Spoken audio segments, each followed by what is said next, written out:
Assalamualaikum warahmatullahi wabarakatuh. Perkenalkan, nama saya Gusti Wardianto dari kelas 3B NIM 199437. Kali ini saya akan menjelaskan tentang uji keamanan kosmetik, yaitu yang pertama pada uji toksisitas akut. Uji toksisitas akut ini dilakukan untuk mendapatkan informasi atau data tentang toksisitas suatu bahan kimia pada hewan uji.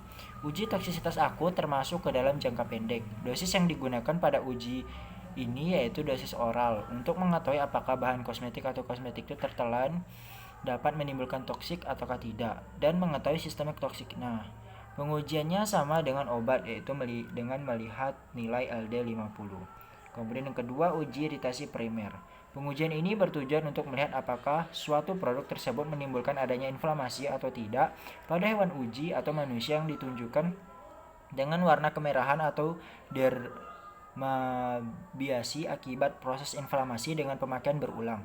Metode yang dilakukan pada uji iritasi kulit yaitu dry test, FCAT, GPMT, Buhler test, open epicutaneous test. Kemudian yang ketiga yaitu uji iritasi kumulatif. Uji iritasi kumulatif ini yaitu pada prinsipnya sama dengan primary skin irritation.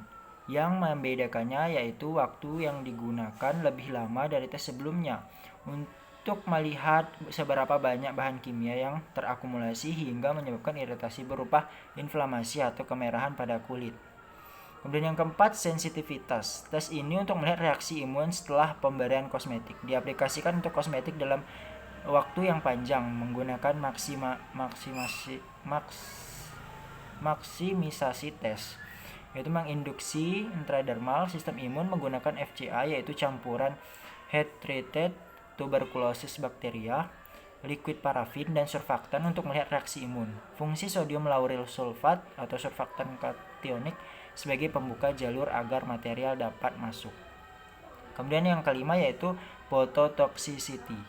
Tes ini dilakukan untuk melihat sistem imun di mana bila terjadi alergi maka menandakan kulit sensitif, serta untuk melihat ketoksisitas suatu produk bila terkena cahaya matahari, maka dapat menyebabkan hiperpigmentasi, iritasi non-imunologis yang berhubungan dengan cahaya dan terjadi setelah kulit dikenai cukup cahaya. Yang dibutuhkan adalah non-erythrogenic light dan penetrasi bahan yang bersifat fototoksik. Kemudian yang keenam yaitu fotosensitivitas. Fotosensitivitas diinduksi terlebih dahulu karena bermasalah dengan imun.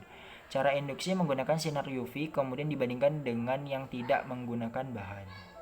Kemudian yang ketujuh yaitu iritasi mata. Tes ini tidak dilakukan pada mata manusia melainkan menggunakan mata kelinci. Respon pada mata cepat yaitu berkisar 2-4 detik. Apabila mengiritasi maka akan timbul kemerahan atau bengkak. Setelah pengujian langsung bilas bagian yang mata yang digunakan dengan air hingga bersih. Kemudian yang kedelapan, mutagenicity. Uji ini dilakukan untuk mengetahui apakah suatu produk dapat menyebabkan mutasi gen atau tidak. Tes mutasi pada bakteri, contoh bakteri Salmonella dan E. coli.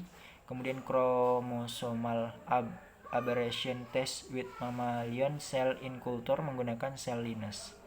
Kemudian yang terakhir yaitu human patch test. Dikarenakan kondisi kulit hewan tidak begitu menggambarkan kondisi kulit manusia, maka dilakukan human patch test. Tes ini dilakukan pada kulit, lengan, dan punggung belakang serta menghindari bagian wajah. Tes ini menimbulkan dermatitis setempat yang mudah sembuh.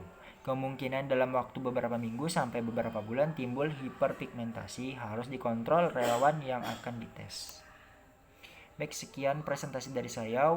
Wassalamualaikum warahmatullahi wabarakatuh.